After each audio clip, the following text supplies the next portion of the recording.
Hello students, इससे पहले की वीडियो में हम प्रॉफिटेबिलिटी रेशो डिस्कस कर रहे थे, जो आपके टू टाइप के होते हैं। एक होता है हमारा जनरल प्रॉफिटेबिलिटी रेशो और सेकंड होता है ओवरऑल प्रॉफिटेबिलिटी रेशो, संपूर्ण लाभदायकता अनुपात। तो हम जनरल प्रॉफिटेबिलिटी रेशो में पहला रेशो अंडरस्टूड किया था हमने, ग्रॉस प्रॉफिट रेशो, जिसको हम निकालते हैं gross profit upon net sales into 100 करके।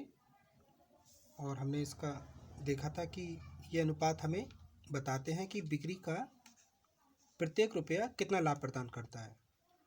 यदि पर्याप्त लाभ नहीं हुआ तो संचालन व्यय का भुगतान करना कठिन हो जाएगा तथा अंशधारियों को उनकी पूंजी पर लाभांश नहीं दिया जा सकेगा। सामान्य लाभदायकता के लिए पहला अनुपात हमारा ग्रॉस प्रॉफिट रेशियो निकाला जाता है, जो बिक्री पर सकल लाभ का अनुपात कितना है ये बताता है। सकल लाभ अनुपात जितना अधिक होता है वह संस्था के लिए अच्छा होता है। सकल लाभ अनुपात वह सीमा निर्धारित करता है जिससे अधिक विक्रय मूल्य में कमी नहीं की जा सकती। यदि सकल लाभ अनुपात अधिक है तो ये प्रबंधन की कुशलता का प्रतीक होता है, और अगर सकल लाभ का अनुपात कम होता है तो ये प्रबंधन की अकुशलता दर्शाता है। इससे ये स्पष्ट होता है कि संस्था की प्रोडक्शन कॉस्ट कम है।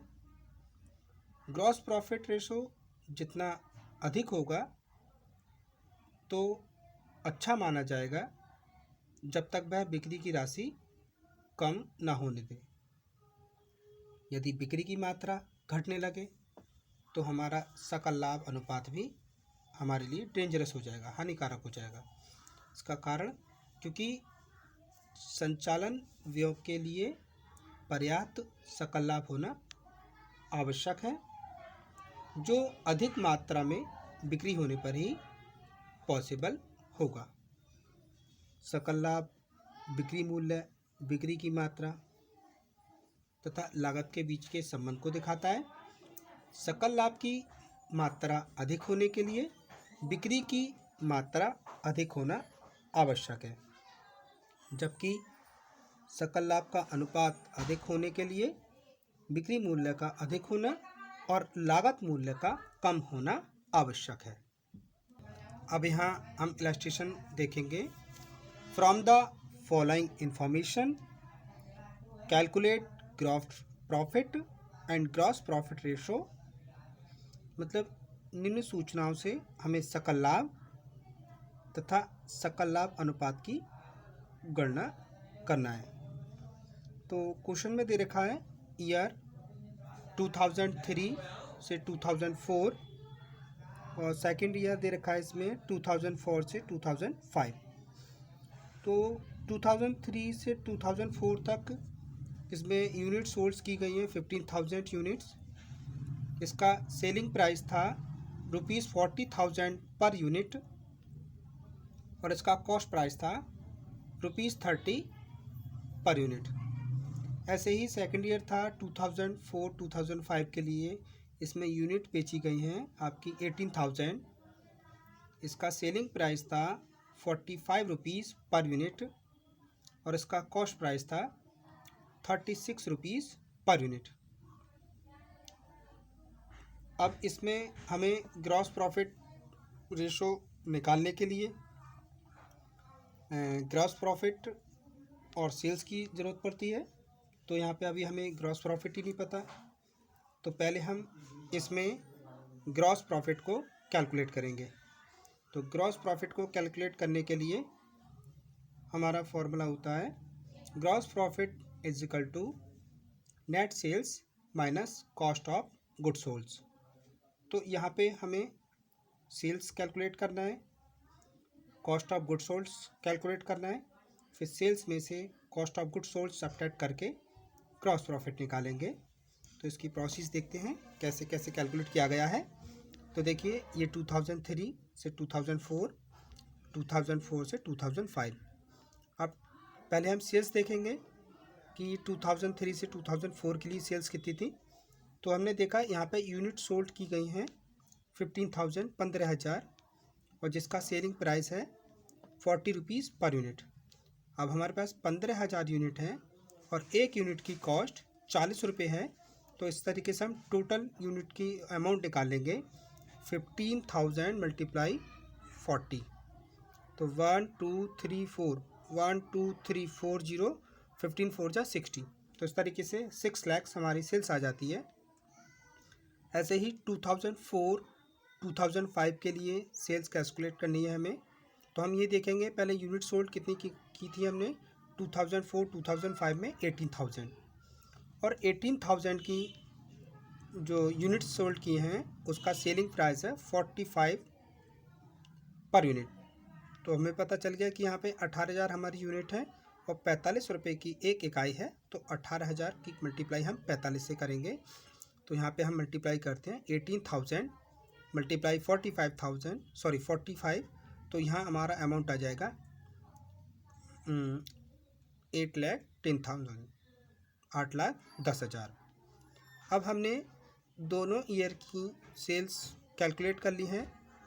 ये हमारे 2003 एंड 2004 के लिए है 6 लाख और ये 2004 2005 के लिए है 8,10,000। इसके बाद हमें निकालनी होती है कॉस्ट ऑफ गुड्स सोल्ड। तो यहाँ पे हम cost of goods sold calculate करेंगे।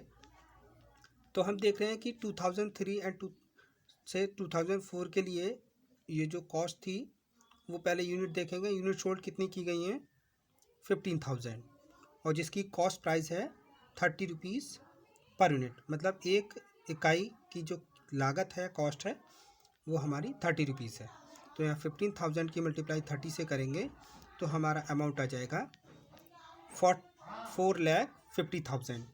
इसी टाइप से 2004 2005 के लिए कैलकुलेट करते हैं। तो 2004 2005 के लिए यूनिट सोल्ड की गई हैं 18,000 और जिसकी कॉस्ट प्राइस है 36 पर यूनिट। तो इस तरीके से हम टोटल कॉस्ट निकाल लेते हैं 18,000 मल्टीप्लाई 36 इजिकल टू 6,48,000।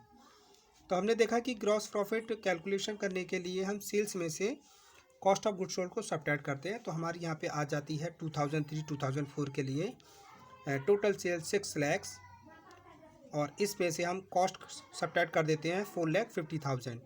तो इस प्रकार सब्ट्रैक्ट करके आ जाएगा हमारा 0 0 0 0 10 माइनस 5 5 5 माइनस 4 1 1,50,000। इसी टाइप से 2004 2005 के लिए हमारी सेल्स है इसमें 8,10,000। इसमें से कॉस्ट सब्ट्रैक्ट कर देंगे 6,48,000। तब हमारे यहाँ बच जाएगा 0 माइनस 0 0 0 कैरी लेकर यहाँ पे 10 माइनस 8 2 यहाँ 0 रह जाएगा। फिर से कैरी लेते हैं 10 10 माइनस 4 6 यहाँ 7 रह जाएगा 6 7 माइनस 6 इक्वल टू 1। तो 1,62,000। अब इस टाइप से हम दोनों ईयर के लिए ग्रॉस प्रॉफिट कैलकुलेट कर चुके हैं।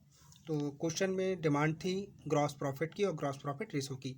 तो यहाँ हमारा ये ग्रॉस प्रॉफिट आ जाता है 2003 एंड 2004 के लिए और ये ग्रॉस प्रॉफिट आ जाता है 2004 और 2005 के लिए। अब हमारा फॉर्मूला अप्लाई करेंगे gross profit ratio is equal to gross profit upon net sales into 100। मतलब सकल लाभ अनुपात निकालने के लिए सकल लाभ और बट्टे में रखेंगे शुद्ध विक्रय और गुणा इसकी 100 से कर देंगे।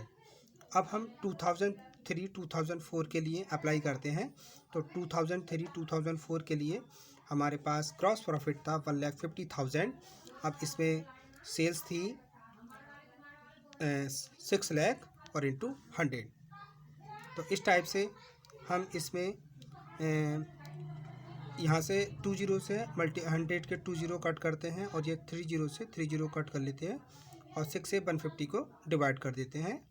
तो आपका आ जाएगा 6 2 जा 12 कैरी 3 और 6 5 जा 30 25%। तो ये आ जाता है ग्रॉस प्रॉफिट रेशो 2003 एंड 2004 के लिए। अब हम देखेंगे 2004 से 2005 के लिए। तो यहाँ पर भी हमें ग्रॉस प्रॉफिट देखना है। तो ग्रॉस प्रॉफिट हमने कैलकुलेट किया था 1,62,000 और आपकी नेट सेल्स था इसमें 8,10,000 और फॉर्मूले के अकॉर्डिंग रखेंगे मल्टीप्लाई 100। अब यहाँ पे हम इसको कैलकुलेट करते हैं, तो यहाँ 20 से 100 के 20 कट करते हैं और ये 20 से ये 20 कट करते हैं। 81 से हम 1620 को डिवाइड करेंगे, तो इस टाइप से हमारा यहाँ पे बन जाएगा 20%। तो इस तरीके से हमने इस इलस्ट्रेशन में gross profit and gross profit ratio calculate किया। तो अब यहाँ हम देखते हैं कि जो हमारा ग्रॉस प्रॉफिट रेशो 2004-5 से 5 में 25% से घटकर ये जो था 20% रह गया, मतलब 25 से 20% रह गया। फिर भी सकल लाभ में 12,000 की वृद्धि हुई है। अगर सकल लाभ में हम अंतर देखें तो हमारा 2003-2004 में 1,50,000 था और 2004-2005 में 1,60,000 है। अगर इन दोनों का अंतर निकालेंगे तो इसमें से इसको सब्ट्रैक्ट करेंगे तो हमें 12,000 की इंक्रीज़ दिखाई दे रही है। इसका मतलब यहाँ पे सकल लाभ में 25% से घट के 20% रह गया, लेकिन सकल लाभ हमारा इसमें बढ़ता हुआ दिख रहा है 12,000 का। तो यही कारण है कि अगर बिक्री की मात्रा में वृद्धि है, इसका कारण बिक्री की मात्रा में वृद्धि है, क्योंकि आप यहाँ देख रहे हैं कि 2003-2004 में हमारी बिक्री 6 लाख की है और 2004-2005 में बिक्री हमारी 8 लाख की है। तो ये जो सकल लाभ बड़ा है, लेकर परसेंटेज में देख रहे हैं तो आपको घटता हुआ दिखाई दे रहा है, क्योंकि यहाँ 25% से 20% रह गया है, 5% की कमी है। लेकिन आप अगर बिक्री को देख रहे हैं तो यह 6 लाख से 8,10,000 हुई है, मतलब 2 लाख के आसपास बढ़ी है, 2,10,000। तो उससे हमारा ग्रॉस प्रॉफिट रेशो घट गया हो, लेकिन यहाँ पे जो सकल लाभ है वो हमारा बढ़ा हुआ है 12,000 से। इसका कारण हमें पता चला कि बिक्री में वृद्धि है। अतः स्पष्ट है कि सकल लाभ अनुपात पर भी यदि बिक्री की मात्रा अधिक हो तो हमारे जो कुल लाभ है उसमें वृद्धि संभव है। तो आज की वीडियो में इतना ही। Thank you very much students.